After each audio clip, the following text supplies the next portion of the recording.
Thanks for coming. So today I'll be talking about how you can use Azure ML to operationalize functions, models, anything you really want actually, and publish them and make them available as web services. We'll be using the Azure ML client library, which is up on GitHub and published to PyPI, the cheese shop, so that you can just pip install it and get started with it. I'll be doing this with Azure ML Notebooks, which is a new feature that we added to Azure ML just this week. And I'll show you how we can actually integrate this with web applications as well, so that you can actually consume the model from somewhere else. So this is going to basically all be a demo. So here I am over in Azure ML Studio. I have experiments, I have web services, and I have the new notebooks feature that we just added. And if I go and click on notebooks, you'll see I have a couple of notebooks that I've actually already created inside of my workspace. So here I'm going to open my oil forecasting notebook, which will just train a simple model which is going to try to predict the prices of oil in the future. All right, so typical notebook. First thing I'm going to do is bring in a bunch of dependencies that I need and set up matplotlib so that's nice. And then I'm going to connect to my Azure ML workspace. So if I go back and look over here, I have a datasets tab. And I've uploaded an oil price CSV already that I can download directly into my notebook. And so this chunk of code is going to go connect to my workspace, get that data set out, and bring it in as a pandas data frame. And I can see quickly kind of what that data looks like. I can also, of course, plot that data inside of my notebook, and we can see where oil prices are going. I can take a sample of that, 150 elements, and then plot that sample, and so on. And then finally, I'm just going to train a model, which I'm not going to get into the details of training the model, but we can see that the model gets trained, and it's going to have some predictions about where the prices of oil are going in the future. But once I've got that model trained, I want to take it and publish it to the web and be able to consume it. And this can be done pretty easily. So we have our Azure ML library, which I've imported earlier, and it has a new services package that we just added. And inside of that services package, there's a number of decorators that configure how your service is going to get published, and there's decorators for consuming services as well. So the publish service here will actually be used, or the publish decorator here will be used and say, take this function and publish it. There's a decorator here where I can specify the types of my inputs. And this is the syntax we're using for Python 2. We only support Python 2 on the back end right now. We should be supporting Python 3 in the future. And at that point, the syntax gets nicer because you can just use function annotations for this stuff. And I have a return type here. And so this takes an int, which is the week that I want the prediction for. And it's going to return back a floating point, which is the predicted price. And what's interesting about this function is it's just accessing my model from within the notebook. And when we take it and publish it, we're actually going to publish the model along with it. So we look at the function that you're publishing, analyze it, see what globals it's actually closing over. We will pickle those up, send the whole thing to the server, and we'll have your function running up on the server exactly as is. So as long as you're accessing things that can be serialized using pickle, we can take whatever you're building up inside of the notebook and just kind of magically send it up there. And after defining this, forecast is just a usual function. I can call forecast locally, and I get my prediction back. No big surprise there. But if I look what's on forecast, you can see there's actually this new service property that we've attached to it. And if I invoke the service property, or let's first look at the service property, I can see that it's this object that has an endpoint associated with it. I can look at what's on that. And there's a few interesting properties here. There's an API key, there's a help URL, there's a service ID, which is a GUID that it's published with. So if I want to republish and update the service, I can do that. And there's an URL, which is the endpoint. If I look at the help URL, I can take that and pull that up in my browser.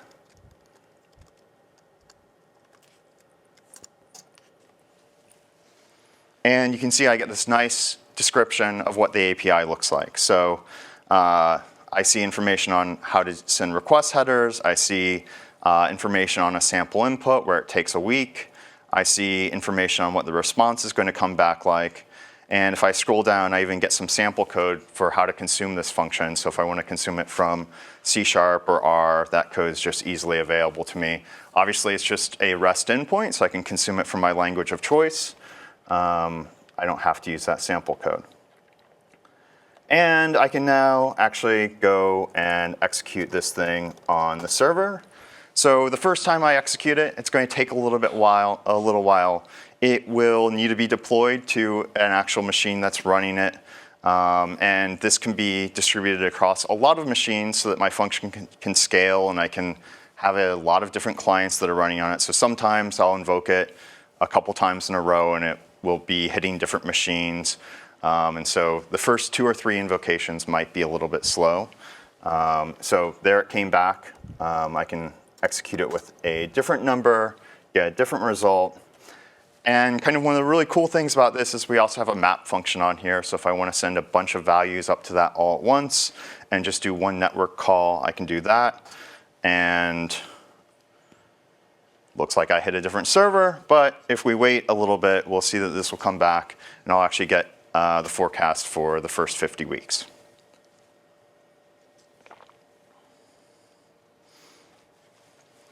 And hopefully this won't take too long. While that's running, I can actually also download this notebook. And I'm just going to save it locally. And so there, that completed, and there's the results for the next 50 weeks. So one thing I don't want you to think is that this is just strictly tied to our notebook offering. I can actually do all of this development locally and publish things that are running locally. I'll show this real quickly, just running through a local notebook. I'm going to change it so that instead of reading the data from Azure ML, I'll read it from a local data set. Ooh, that's an interesting download. Let's try downloading that again.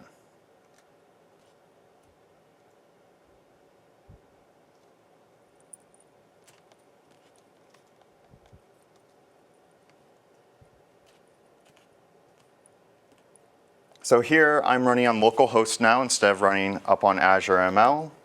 And I'm going to drop this code and do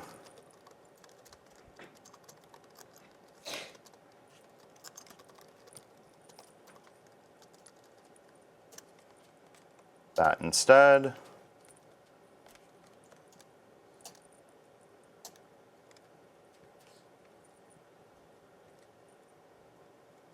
I think I actually should be data.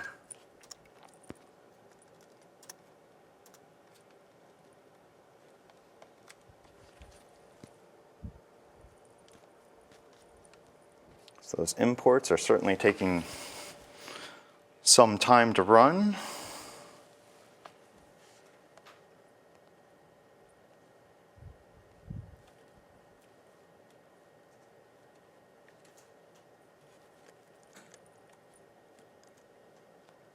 There we go.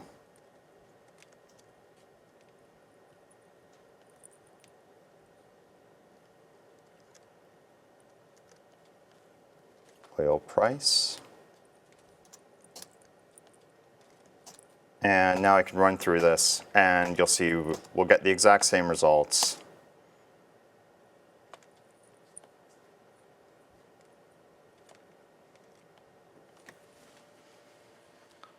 Here I'm running against a slightly older version of Python, so I get this SSL warning as I publish the function. But once again, we've published it. and it's up and running, I can invoke it locally still, and I can look at the URL on it, and if we look at this URL, we'll see that we actually published it to a slightly different location. That was 535, and this is 702. So same experience developing locally or remotely. If you want to use the notebook service, it's kind of nice. You can have all of your data sets collected there in one spot, and everything will be persisted in the cloud for you. But what I really want to do with this service is take it and put it into an application. So here I've switched over to Python tools for Visual Studio, and I have a simple bottle app that I pre-created. And I'm going to fill in a new route here, which is going to do the prediction. And I'm going to come over here and get the information about my service and drop this function in. So to consume an existing Azure ML service, instead of using the publish decorator, I will use the service decorator. So I import my services module, and I switch this to service, and each service has associated with it a endpoint, which is this URL. So I'll take that and paste that in. Doesn't need to be a Unicode string. And it has a API key. And so these are, there's different workspaces up on Azure ML. There's free workspaces, and there's paid workspaces. And this is the key that allows access to this. So when you're using a paid workspace, random people can't pop in and execute your function. Or if you're using a free workspace, random people can't come in and use your awesome API unless you want them to. So because this is a published service, I don't really need a function body here, so I'm just going to replace that with a pass. It's going to execute remotely. The service decorator is going to replace this function with an actual callable object, which is going to go off and do the dispatch to the cloud. And then my prediction API is using that. And now I just need to come in and create a form over here. And that's going to go to my prediction route. And we're going to have an input that takes the week. And we're going to have a submit button. And then I need something that's going to display this, so I'll make a predict template, which my predict route is using. And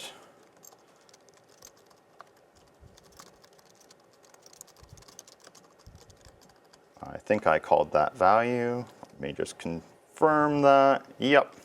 So I can run this locally now.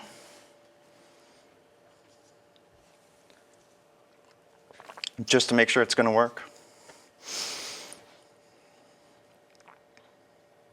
And we'll launch the little local built-in web server and launch my web browser here as this just kind of chugs along as slow as possible.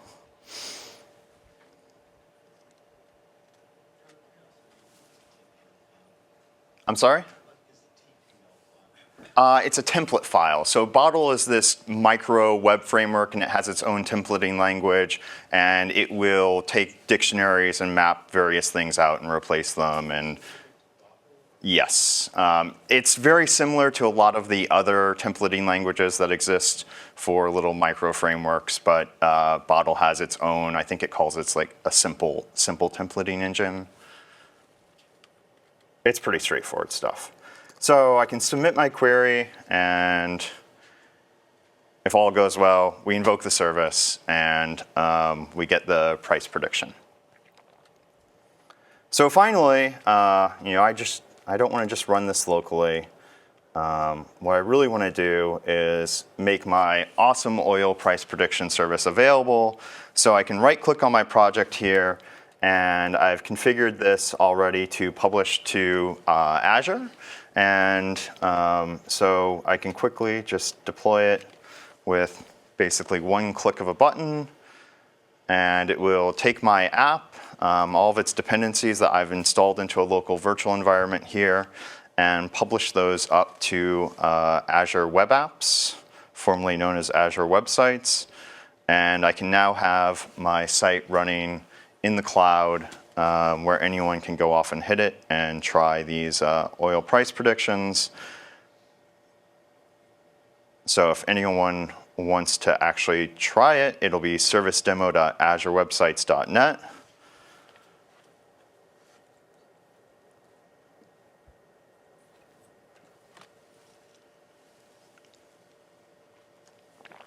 As it loads for the first time.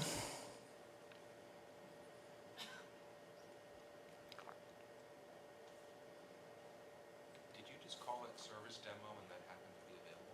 Yes. I created that a couple days ago. It's a little bit surprising that that simple of a name is available, but yeah. So there we go. It's running in the cloud. Anyone can hit it and use this super, super fantastic model that's built on super outdated data. So that's cool.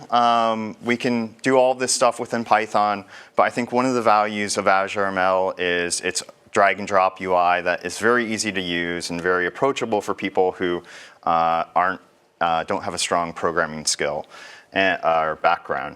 And so I can come over here and, well, there's my two web services that I published. But if I click on notebooks, which is what I meant to do, I can see that I have this other notebook, which is the NCAA notebook. So if you saw the keynote on Saturday, Chris demoed this a little bit during Joseph's speech. And so here I can pop into the documentation for this. So this is an endpoint that was created entirely inside of Azure ML. And it takes a few different inputs here. And one of the differences between something that I published from Python is it has this named parameter, which is match. All of the parameters in Python right now are input 1. And it has some named outputs. And it even has multiple outputs that are being returned instead of just a single one. And it has various input types and so on, and kind of the same consumption code that we saw before. And so I can consume this exact same function from Python. Here I have the API URL and API key. I have that service decorator that we saw before when I was consuming my Python function. We have the type definitions. So one thing to watch out for is our strings are Unicode. And so when we specify our input types here, they get specified as Unicode as well. These input name and output names are special because someone created this service using Azure ML, and they were able to name those, and so we have to match those. So I can define my service here, and I can execute it here, and get back the results.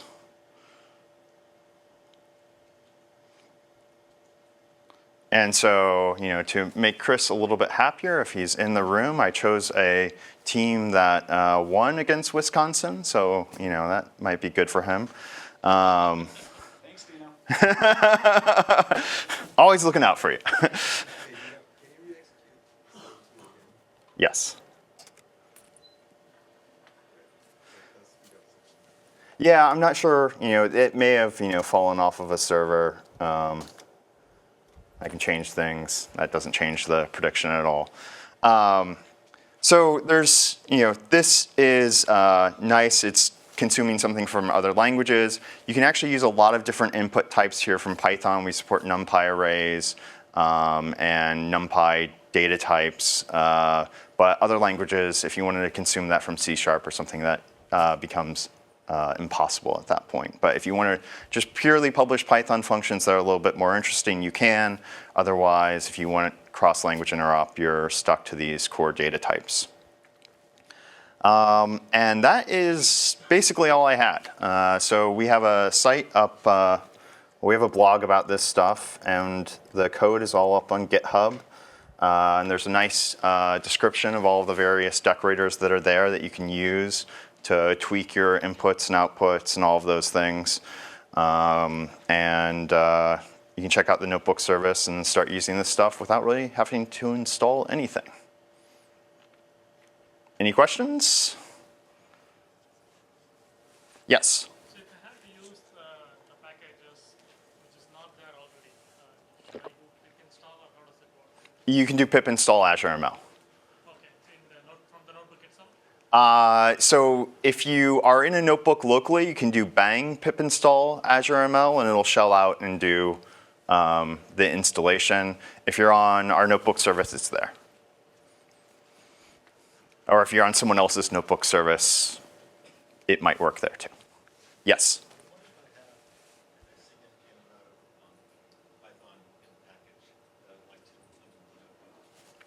So if you have a bunch of Python code that's sitting somewhere that you want to use, there's actually a different way that you can consume this decorator, or not consume the decorator at all even. So the decorator, I put that in routes, is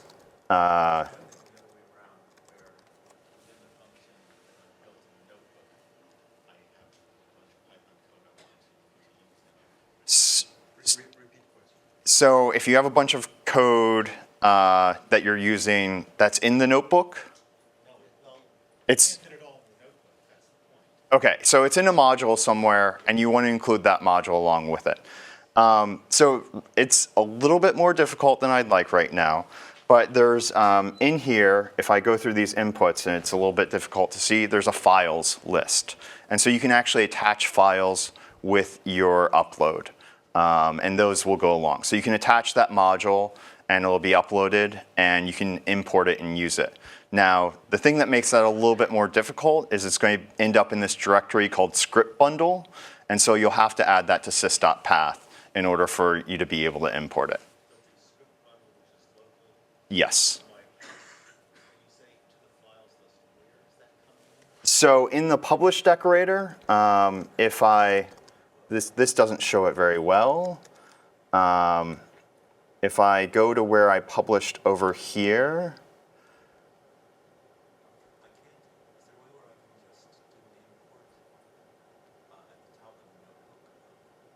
so we will not automatically attach it for you. It's an interesting idea. We do some module resolution. So if you refer to a module that is globally available, we will pickle that over in a way that it will be reloaded and we'll re-import it for you. Maybe we should consider doing that in the case where we're uploading from a notebook as well. There's two scenarios here, really, and one is uploading from a notebook where we do all of this magic serialization, but you can also just have some Python files and upload those. And in that case, we have the source code on disk, and so it's a much easier problem, but you still have to manually attach extra Python files that you want to use. In the notebook case, I think we could be a little bit smarter, but we aren't right now.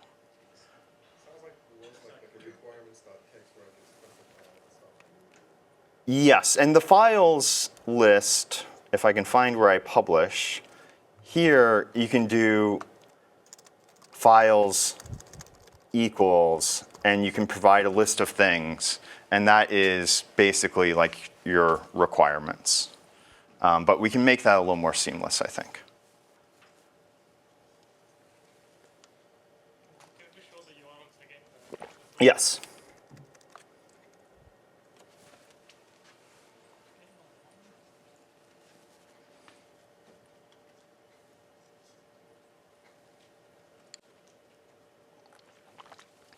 Anyone else? All right, thank you.